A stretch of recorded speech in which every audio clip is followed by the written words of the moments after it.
예루살렘 마지막 입성, 정말 저는 개인적으로 참 우스꽝스럽다, 그런 생각을 지울 길이 없습니다.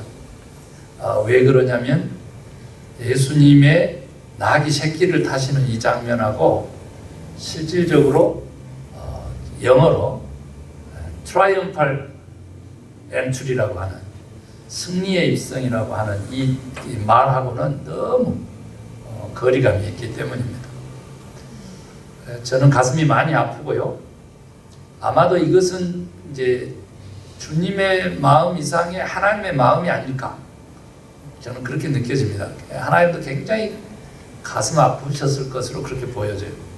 이유는 뭐냐면 초라하게 백마를 탄 승리한 군대 장군도 아니고 매여있던 나귀 새끼, 아무도 타보지 않았으니까 얼마나 그 나귀도 괴로웠겠어요. 단 한 번도 태어나서 누군가 태워본 적이 없으니까 불편하죠. 그런데 거기에 제자들의 겉옷 깔고 그 위에 앉아서 예루살렘의 왕으로 입성하신다라고 하는 것이 이게 얼마만큼 참 우스꽝스러운지, 보기에는 우스꽝스럽지만 하나님 마음은 엄청 아프셨을 거라는 거죠. 왜 아파요? 그때 호산나 호산나 외치고 막 환호했던, 종려나무 가지를 꺾어서 막 흔들었던, 겉옷을 폈던 그 사람들은 로마의 압제로부터 벗어나서 이제 유대 독립국가, 재정일치 시대의 왕국 건설, 이런 거에 대해서 엄청 열망하고 있었죠. 오늘 루가가 얘기한 대로 이렇게 보면 여지껏 예수님 행한 일을 보면 그렇죠. 죽은 사람도 살리죠. 모든 병도 고치죠. 뭐 문둥병까지 다요. 배고픈 사람에게 5병 이하의 기적이 있어 5,000명도 먹이죠. 4,000명도 먹이죠. 실제로는 뭐 2만 명가량 됐을 숫자들을 한꺼번에 먹이죠 하니까 이제는 살만한 거죠. 진짜 메시아다. 이제는 로마의 세력, 종교 세력들이 다 끝장나는구나. 이제는 진짜 메시아, 우리가 기다렸던 바로 그 하나님의 아들이 오셔서 이 나라를 하나의 길로 다스리겠다. 배고프지 않고 열심히 일했는 열매를 착취당하고 수탈당하지 않고 진짜 참 자유롭고 행복 가득한 꿈에 그리는 그 나라를 맞이할 것이다. 얼마나 열망에 차 있었어요.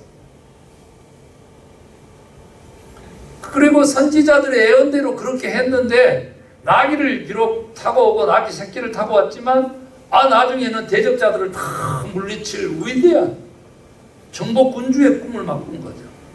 누가 감히 여호와께서 전쟁의 왕이신데 여호와를 대적하겠어 하면서 꿈에 부풀었습니다. 그 메시아하고 하나님이 계획했던, 삼위일체 하나님이 계획했던 자기 몸과 같고 자기와 똑같은 아들을 죄의 값으로 죽게 하고, 그리고 이스라엘 나라뿐만 아니라 이 복음을 믿는 모든 인류 전체를 구원할 그 구속의 그 메시아 개념하고 너무 다른 거죠. 구원자는 같은데 재정일치 시대의 왕국을 꿈꾸는 그 유대 백성들하고 그것을 떠나서 전 세계 지금 3분의 1을 구원한 이 원대한 하나님의 구원의 계획하고 너무 차이가 나는 거죠. 그 속에서 가슴이 아프다는 거죠. 오늘 예루살렘 입성은 가슴이 아프다. 그렇게 메시아가 오신다, 우리의 왕이 오신다, 우리를 구원하실 분이 오신다 하고 막 환호했던 그 사람들이 어떻게 돼요? 4일 지나서 곧바로 저를 십자가에 못 박으라고 외쳤던 그 군중이 되죠. 그 4일 지나서 이렇게 돌변하는 유대 백성들, 예루살렘 성의 시민들을 바라보면 이것은 마치요 옛날 구약에서 내려오는 그 제사 드리는 그 모습하고 똑같죠. 어린 순양을 잡아서 집으로 들여서 열흘간 동고동락하다가 목을 베요. 그리고 그 4일 제단에 뿌리면서 제사를 드렸던 그 지금 일정하고 그렇게 맞춰서 지금 행하는 거죠. 그러니까 하나님의 계획 속에는 예수 그리스도가 우리의 죄를 또 우리를 대신하여 사하시고 죽으셔야만 된다라고 하는 그 원대한 계획이 있었으나, 제물로서의 그 계획이 있었으나 유대 백성들은 알지 못했다고 하는 거죠. 똑같죠?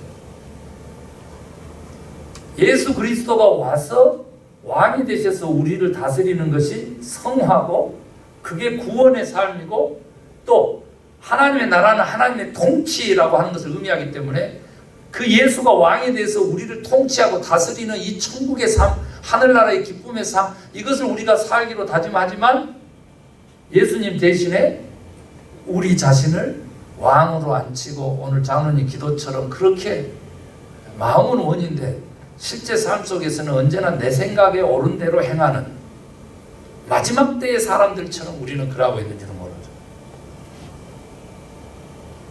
그래서 오늘 호산나 주일에 나귀 새끼를 타고 겸손하여서 평화의 왕으로 그렇게 입성하신 주님은 오늘 우리들의 온갖 세상의 가치관의 그 갈등 속에 고요케 하고 평안케 하고 잠잠케 하는 그 왕으로 우리를 가슴 속에 모시면 오늘 어떻게 보면 호산나 주일의 의미를 다하는지도 모르죠. 그런데 그것으로 다냐라고 하는 겁니다. 그렇게 주님을 왕으로 모시면서 우리가 살아가면 과연 우리 속의 평안뿐만 아니라 오늘 본문에 나온 대로요, 예수님이 태어났을 때는 뭐예요? 하늘에는 영광, 땅에는 평화였어요. 그런데 오늘 예수님이 입성하실 때 자세히 보셨어요? 하늘의 평화고 하늘의 영광이에요. 땅의 평화가 싹 빠진 거예요. 이것은 오늘 본문에서 예수님이 예루살렘에 입성한 이후에 그 예루살렘 성을 보고 우시면서 한탄한 그 내용하고 맥이 같은 거예요. 그래서 땅에는 평화가 없어. 아직도 갈등하고 있는 메시아 관하고 비슷한 거죠. 이런 예수님을 모셔야 되는데 아니죠. 우리가 물질적으로 조금 더 성공하고, 그 물질적으로 조금 더 성공했기 때문에 더 풍요롭고 더 육체적인 삶을, 더 쾌락적인 삶을 그렇게 살면서 다른 사람들한테 세상에 자랑으로 사는 것이 그리스도인들의 승리라고 그렇게 가르치는 교회와 복음과 그 메시지와 그 사람들이 가득한 거죠. 하나님이 보시기에 인간 김재일 목사 보기에도 우스꽝스럽고 참 가슴 아픈 일인데 하나님 보시기에 얼마나 가슴 아프시겠어요. 그래서 예수 그리스도를 왕으로 모신다는 뜻이 무슨 의미이고, 또 오늘 예루살렘을 향해서 슬피 우신 예수님의 그 눈물은 과연 오늘 고난주간을 맞은 우리에게는 어떤 의미인가라고 하는 것입니다. 저는 십자가의 죽으심, 그 목적을 위해서 오시는 예수님의 나귀 새끼 타신 개선 장군처럼 그렇게 환호하는 백성들 앞에서 그렇게 예루살렘으로 가는 예수님의 마음은 또한 엄청 복잡했으리라고 보여져요. 그런데 자기의 그 십자가 골고다의 그 고난보다도 더 큰 아픔으로 다가온 예루살렘 성에 대한 그 아픔과 눈물을 저는 오늘 기억해야 한다. 저는 그렇게 믿게 돼요. 여러분, 오늘 이제 나귀 얘기도 안 할 수가 없는데 주인이 따로 있었어요. 그것도 메인 나귀 새끼죠. 그런데 예수님이 두 제자 보내서 가져오라고 했었을 때 임자들이 물어보면 뭐라고 합니까? 그랬더니 주가 쓰시겠다고 하라 이렇게 얘기하니까 다른 뭐 성서 해석자들 뭐 학자들 막 해가지고 미리 다 예수님이 짜놓고 다 뭐 좋은 관계로 맺어놓고 막 이렇게 해석하는데 그게 아니죠. 더 한 차원 높은 영적 해석을 한번 해보자고요. 저는 이 어린 나귀 새끼를 오늘 구원받은 크리스찬들, 또 영생할, 주님과 동행할, 영원히 살 그런 크리스찬들의 모습하고 별 다르지 않다고 봐야죠. 우리도 매여 있었죠. 단 한 번 우리가 납작 엎드려서 예수님을 등에 태우고 왕으로 예수님이 이렇게 개선할 수 있도록 한 번도 해본 적도 없죠. 오히려 우리 크리스찬들이 아직도 예수님을 나귀 새끼 삼고 그 위에 올라타서 우리가 떵떵거리고 세상으로 활보하고 있는 것은 아닌가, 이런 생각을 해보는 거죠. 매여 있었던 나귀 새끼들을 원래 주인이, 영적으로 해석하면 누구겠어요? 어둠의 세력이죠. 우리를 올가매고 있었던. 주가 쓰시겠다 하라고 구원인데, 주가 쓰시겠다 하라고 하면서 풀어내는 것인데요. 우리가 과연 주님의 쓰심에 합당하냐 라고 하는 질문을 동시에 던질 수 있죠. 어떤 목사님은 이렇게도 설교하는 것을 듣고 내도 감동을 받았는데요. 이 고난주간인데, 우리가 낙이라면, 예수님이 그 위에 타셨다면 막 사람들이 소리 지르고 환호하니까 나귀가 자기한테 그런 줄 알고 벌떡 일어서면 어떻게 되겠느냐, 그렇게 얘기하시더라고요. 오늘날 목회자들이 그런다는 거죠. 우리 교회는 별로 그런 일이 없는 것 같은데요. 조그만 큰 교회 같은 경우는요, 목사님을 거의 왕으로 모십니다. 대단합니다. 명성교회 김상환 목사님 등교하는데 어떻게 하신지 아시죠? 대통령 경호는 저리 가랍니다. 정말로 저리 가랍니다. 대통령 경호는 비교가 안 됩니다. 소망교회 곽선희 목사한테 막 저 직접 들었습니다. 저희 신학교 와서 카드 하나 내밀고, 이 카드 내 마음대로 쓸 수 있는 돈 얼마까지인지 아십니까? 1억입니다. 그래, 그 85년도에.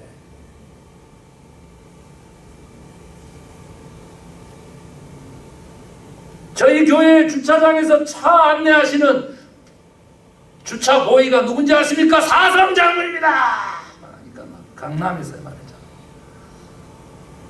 여러분도 호남신학대학교 와가지고 이런 목회를 꿈꾸고 말이야. 목회자의 비전이 이 정도는 돼야지 하면서 막.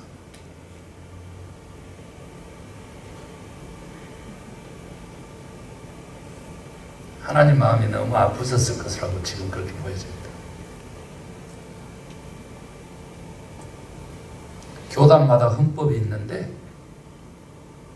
헌법 무시하고 자식에게 너무나 많이 가졌기 때문에 세습을 강행하는, 법적으로 져도 다시 교단에서는 오직 승리하는 거예요. 헌법위원들 한 사람당 몇 억씩을 먹여도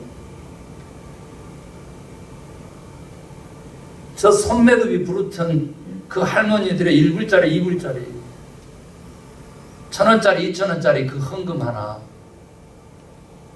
어떻게 쌓여서 몇십억이 됐는지 단 한 번도 고민해보지 않는 그런 나귀 새끼에 벌떡 일어서가지고 환호하는 백성들 앞에서 손을 들고 있는 모습이란, 그 위에 타신 예수님은 이미 땅바닥에 내둥그러져 있었겠죠.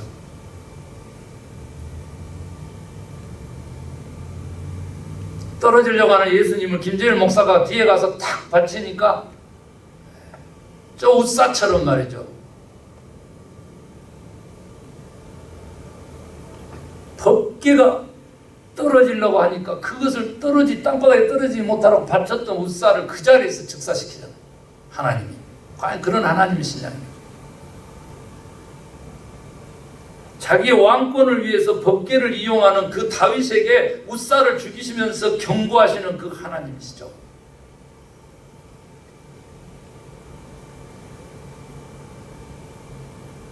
우리 교회는 오늘 나귀 새끼 타고 입성하시는 예수님을 왕으로 모시는 바로 그 어마어마한 주일인데요.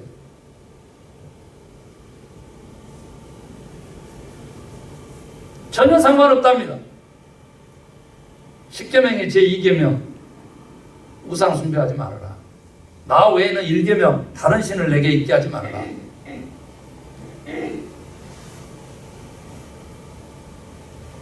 한국교회 대형교회 목사가 이래, 정권 교체해야 되니까, 좌파 정권을 끝내야 되니까, 나 외에 다른 신을 없게 하라 1계명, 우상 숭배하지 않으라 2계명, 그게 무슨 소용이 있어요? 저는 신경 안 써요.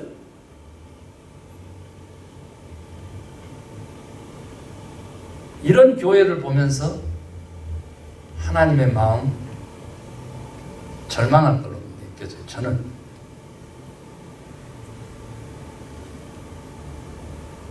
그 이념에 사로잡혀서 묶여있는 나귀 새끼를 풀어서 주가 쓰시겠다 하라고 하는 구원을 주셨는데, 우리 크리스찬들은 과연 그걸 어떻게 쓰고 있느냐는, 그 자유를,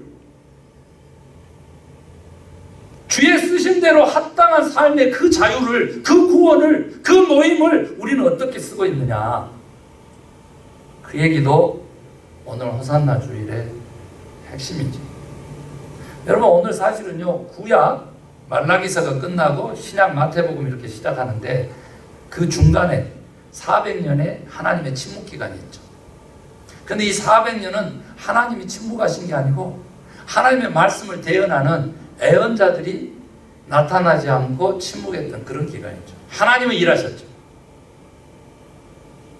나중에 예수님이 오셔가지고 십자가에 죽으시고 이번 주 그렇게 고난 받으셔가지고 복음의 참된 구속의 참된 의미를 깨닫게 하신 이후에 복음이 전 세계로 퍼져서 오늘 우리도 구원받은 백성으로 예배할 수 있는 이 날을 위하여 하나님은 400년 동안 언어를 통일하시는 일을 하신 거예요. 400년 동안 신구약 중간 그 시기에 하나님이 하신 일은 복음의 전파를 위해서 언어를 통일하신 일을 한 거죠. 그런데 그 속에서 하나님의 이 원대한 구속사적 그 속에서 여러분, 예수님 태어나시기 167년 전 마카비가 혁명을 일으키는데, 그 시대가 뭐냐면 셀리투스 왕조 시대에 안티쿠스라고 하는, 안티쿠스 4세라고 하는 인물이 강력하게 뭘 못하게 해요? 유일신, 하나님을 섬기는 유대주의를 말살 정책을 펴니다. 그러면서 대신 뭐라고? 그리스 정신이 지배하는 헬라 문화를 전 교회에도 강요하기 시작하죠. 그랬더니 어떻게 돼요? 유대인들이 당연히 반란을 일으키고 일어나게 되죠. 바로 그 마카비의 아버지 다마쿠스가 반란을 일으키면서 헬라 문화를 강조하고 정말 신전에다가 헬라 신을 우상 숭배를 하는 그 사람을 가서 죽여버리죠. 그리고 도망을 다니기 시작해요. 그런데 이게 백성들이 지지를 받게 돼요. 그러면서 세력이 형성되면서 어떻게 돼요? 3년간의 전쟁을 통해 가지고 그 아들 때에 비로소 독립을 하게 돼요. 유대가. 그리고 약 76년간의 왕조를, 하마스 왕조를 세우면서 재정 일치의 유대 나라를 만들면서 운영하게 돼요. 그런데 성경에 아무 기록이 없어요. 그리고 예수님이 오셨죠. 오늘 지금 예루살렘 성에 입성하면서 예수님이 자기의 십자가의 고난, 그 골고다의 고난보다도 더 아프고 고통스러워하는 예루살렘의 멸망을 지금 우리가, 그래서 본문이 좀 길어요. 그럼 오늘 예수님이 지금 한탄하면서 우시죠. 저들이 와가지고 너희 아이들을 돌에다가 맺히는 거다. 돌 위에 돌 하나도 남지 않고 멸망할 것이다. 이건 실제로 현실이 됐죠. 예수님이 33세에 돌아가셨는데요. 주 70년에 티토스, 디도 로마의 장군으로부터 완전히 초토화돼요. 그런데 몇 년간을 버텼어요? 3년간을 예루살렘 성을 수공했어요. 디도스의 아버지도 못했어요. 유대 점령은. 이유가 뭐냐 그랬더니 로마가 분란해가지고 복잡해서 그쪽에서 최종 결과가 내일까지 몇 개월씩 기다린 거예요. 결국 디도 장군이 예루살렘을 점령했는데, 여러분, 요세푸스가 두 사람이 살아남는데 그 중에 한 사람이 요세푸스인데, 유대 전쟁이에요. 마카비 전쟁은 이제 그렇게 하마스 왕조로 이렇게 했고요. 그 다음에 이제 완전히 예수님 태어나기 62년에 그 하마스 왕조는 다 끝나요. 그리고 여기 지금 새롭게 예수님 이후에 이제 로마가 그걸 다 먹고 되고 로마의 지배를 받게 되죠. 그런데 예루살렘의 자치권을 인정을 안 하는 로마의 왕이 다시 나타나요. 유일신은 없다. 다신론이다. 다신론. 그래서 또다시 헬라신을 믿도록 강요를 하는 거죠. 그러니까 똑같이 마카비 시대처럼 똑같이 유대인들이 결집해서 전쟁을 하게 됩니다. 그게 1차 유대전쟁이에요. 그리고 70년 9월 8일 날 예루살렘 성전이 불타버립니다. 그 돌 위에 돌 하나도 남지 않았다라고 하는 예수님의 말씀은 과연 이루어졌느냐? 예스, 이루어졌습니다. 성전 안에, 돌로 진 성전 안에 안쪽에 다 금을 칠해놨는데 그 금을 가져가기 위해서 돌을 하나씩 다 뺐어요. 돌벽돌을. 그리고 그것을 다 로마로 옮겼습니다. 무서운 사람들. 나머지는 다 태워버렸어요. 여러분, 예루살렘 성에 살았던 총 사망자가 몇 명인지 아세요? 110만 명이 죽었습니다.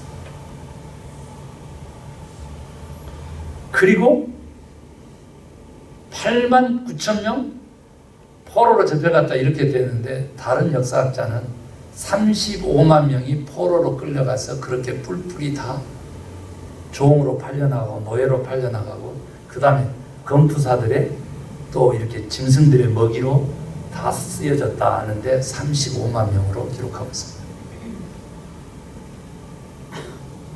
예수님이 보시기에는 자기의 그 십자가의 죽으심의 고통과 그 골고다 언덕에서의 그 고통, 그것보다는 예루살렘의 이 민족 전체 공동체의 미래에 대해서 어마어마하게 슬퍼하시고 눈물을 흘리신 바로 이 오늘 본문의 말씀은 그대로 이루어진 겁니다. 그대로. 그런데요, 이 엄청난 비극의 역사 속에 예수님의 그 슬픈 눈물의 역사 속에 우리가 잊지 말아야 될 게 하나가 있어요. 하마스 왕조의 붕괴도, 그래서 로마에 먹혀버린 재정일치 시대의 유대 왕국도 어떻게 됐다고? 내부 분열로. 3년 동안 침공하지 못했던, 함락되지 못했던 예루살렘 성도 어떻게? 뿌리 깊었던 헬라주의를 따르는 사두개파하고 율법주의를 쫓는 바리새파하고의 그 갈등 속에 제사장들의 부패에 대해서 용납하지 못했던 SNF파, 혁신당, 급진파들의 준동까지 해가지고 내부 분열로 예루살렘 성은 망했습니다. 전국에서 반란군이 일어나서 군사 지도자들이 있어가지고 그 그룹을 다 합했으면요, 로마는 결코 예루살렘을 정복하지 못했을 것입니다. 그런데 화해하자, 평화하자, 이런 사람들을 모조리 잡아 죽이는 무리들이 있었는데 결사항전, 세력이 약화되면 안 된다 해가지고 죽인 숫자가, 유대인들 손에 죽은 군사 지도자들의 숫자가 로마인들이 죽인 숫자보다 많다. 민족 상장이 일어난 것이다. 그래서 멸망했습니다. 1946년 8월에 다시 이스라엘 나라가 세워지기까지 저들은 그렇게 전 세계로 뿔뿔이 흩어져서 살게 된 겁니다. 예수님은 이것을 하나님이시니까 다 아셨다고 치면 예수님의 메시아적 사역, 그 구원의 계획은 어땠어야 되느냐? 맞아요. 지금처럼 됐어야 되는 것이죠. 하나님의 택한 백성을 아브라함의 자손으로 국한시키는 게 아니고 영적인 하나님의 백성으로 예수 그리스도의 그 십자가에 흘리신 죄 때문에, 하나님의 공의의 성품 때문에 흘렸던 그 피로 다시 하나님의 백성들을 세울 필요성이 있었던 것이죠. 이게 역사입니다. 두 번 더 그런 피비린 나고 처지한 그 파괴 속에 하나님은 그럼 왜 간섭하지 않으셨느냐? 왜 오늘날 교회에서 말이죠, 기도했더니 하나님이 땅 살아계서 땄더니 막 수백 배가 올랐습니다. 이 간증하면서 막 매덕 내 기부합니다 하면 막 박수치고 할렐루야 하고.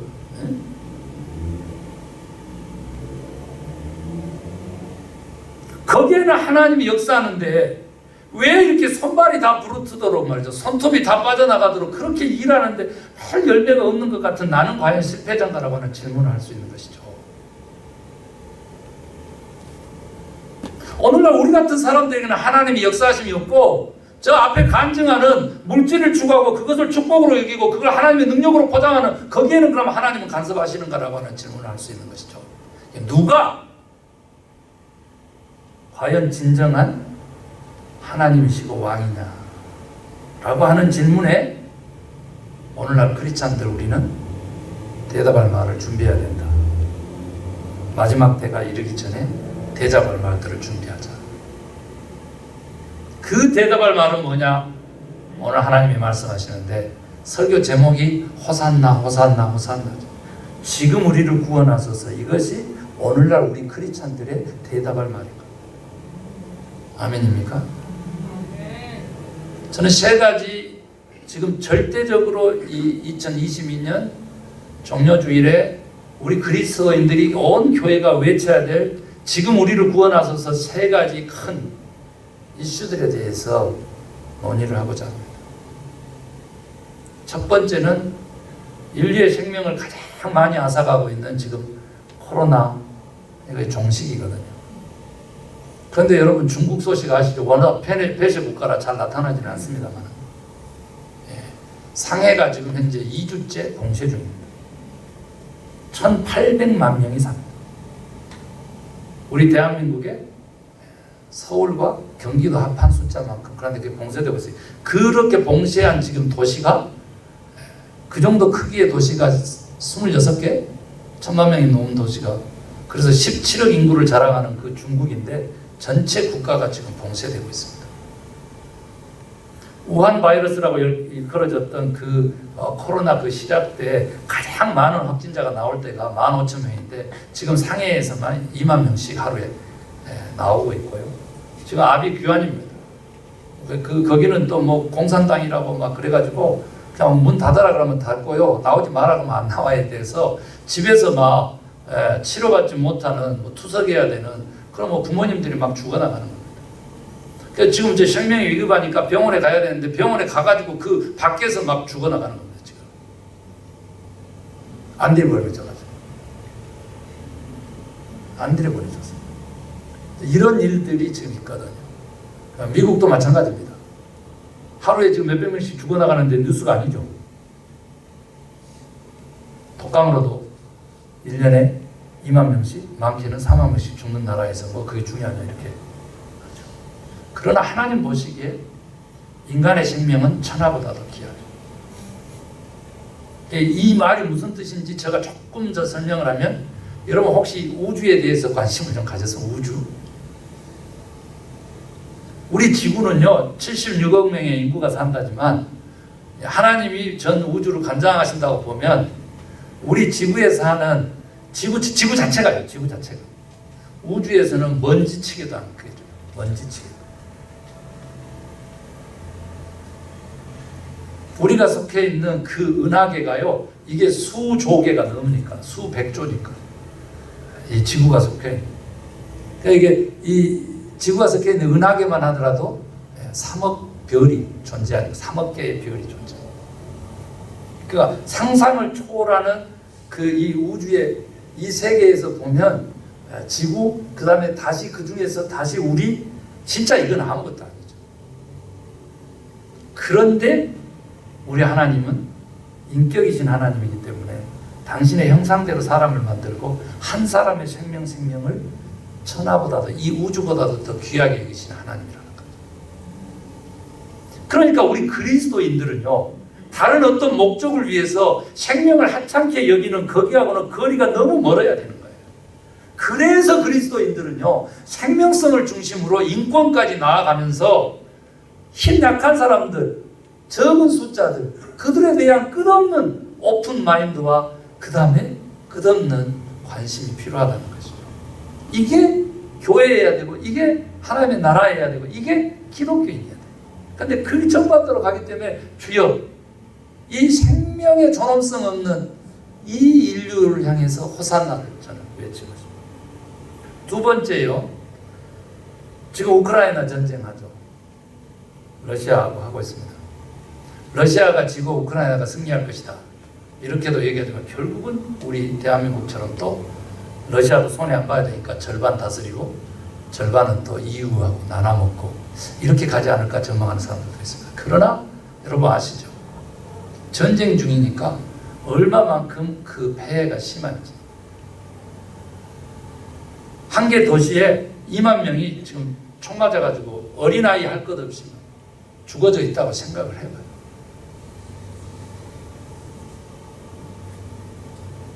그 참혹한 그 전쟁, 그 종식을 위해서 또한 정말 오늘 예수님이 말씀하신 것처럼 이 성이, 예루살렘 성이 평화에 관해서 알았다라면 좋았을 뻔했다. 그 눈물의 외침 속에 평화라고 하는 단어예요. 전쟁에서 이기는 것보다 더 중요한 평화라고 하는 단어. 이것이 교회여야 되고 부활절에 호산나 외쳐서 얻고 교회가 선포해야 되는 외침이어야 된다. 저는 그렇게 봅니다. 이 전쟁으로부터 우리를 구원하소서 호산나 두 번째 외치기를 하나님이 원하시고요. 마지막 외침입니다. 지구상에 존재하는 최고의 악은요, 양극화거든요. 우크라이나하고 러시아하고 전쟁하니까 기름값이 어때요? 6불대를 넘어서잖아요. 미국에 있는 비축률, 한 번도 해본 적이 없는 그 비축률을 다 풀어도 하루에 100만 배럴씩을 막 푼다고 해서 3개월씩 풀어도 수습하기 어려운 직면에 있고요. 밀 생산량의 20%, 30% 그런 나라가 전쟁 중이다 보니까 지금요 먹을 것이 없어가지고 모든 먹는 것들이 선물이라 그러죠. 곡물들요. 그런 것들이 완전히 좀 폭등하고 있거든요. 그러면 이제 선물에 투자하신 분들요. 내려도 돈을 벌고 올라가도 돈을 버는 사람들. 그게 이제 시소탁이기 때문에 그렇게 해서 돈을 버는 거예요. 주식하고 또 다르죠. 그런 사람들은 막 쾌재를 부르겠죠. 그렇지만 하나님의 관점에서 보면 빈익빈 부익부가 가속화되거든요. 이 미국에서 보세요. 홈레스들 늘어나는 거 보세요. 약 때문에 그런다라고 그렇게만 보지 마세요. 이민자들 속에서는요. 진짜 거할 곳이 없어가지고 저는 깜짝 놀랐어요. 방 하나에서 7명이 살아요.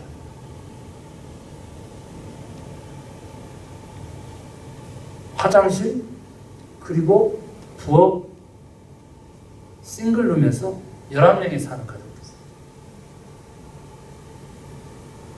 지금 미국에서 그래요. 여러분 우리가 얼마만큼 누리고 사는지에 대해서 생각해 보면 우리는 그냥 자다가도 벌떡 일어나서 하나님 감사합니다 해야 돼요. 이런 좋은 아파트에서요. 이런 좋은 공간에서요. 우리가 누릴 거 다 누리고 하고 싶은 거 다 하고 그러고 살면서도 막 짜증이 나죠. 그러면 죽을 날이 얼마 안 남았다 보시면 돼요. 오히려 감사 찬양이 넘쳐나야 정상입니다. 우리들의 생각, 우리들의 마음속에 주님이 오셔야 된다고 봐요. 백마 타는 그분이 아니고 진짜 어린 나귀 새끼에서 온갖 조롱을 다 당하면서도 인류 전체를 구원할 그 낮은 마음 가지고 오시는 예수님이 우리들의 생각 속에 마음 속에 저는 먼저 오셔야 된다고 봐요. 그럼 오늘 우리가 이 비정상적인 너무나 잘 사는 사람들과 그 사람들만 보고 쫓아가는 전 99%의 그 화무맹랑한 이 그림들을 다 예수님 오셔서 다 헤쳐버리고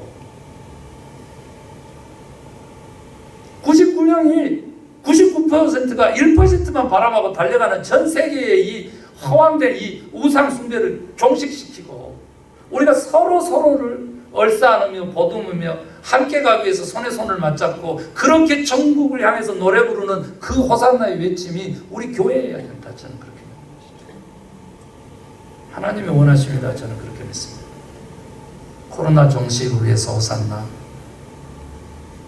완전 전쟁의 종식을 위해서, 평화를 위해서 호산나. 생명과 평화, 그리고 뭐예요? 평등.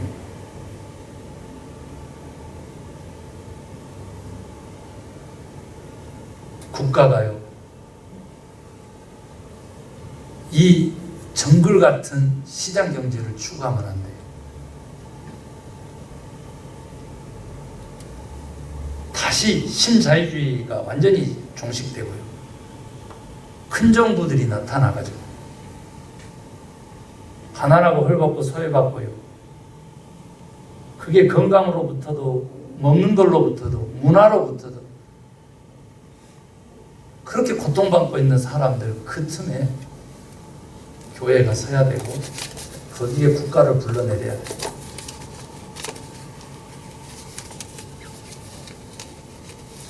모든 걸 다 가진 자들의 편에 서서 교회가 어찌 호산나를 해줄 수 있겠어요? 택도 없는 소리죠. 이대로가 좋사오니 그렇게 외쳐야 되겠죠.